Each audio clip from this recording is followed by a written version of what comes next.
একদম গা। ও হ্যাঁ মা, দেখো তো অনু কোথায়।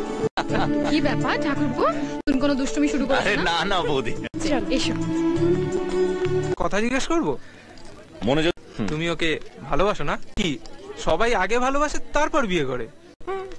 আমি এরকমই। চলো। এখনো পড়েনি। হ্যাঁ ঠিক আছে বাবু, হ্যাঁ। প্রথম দুজনে মালা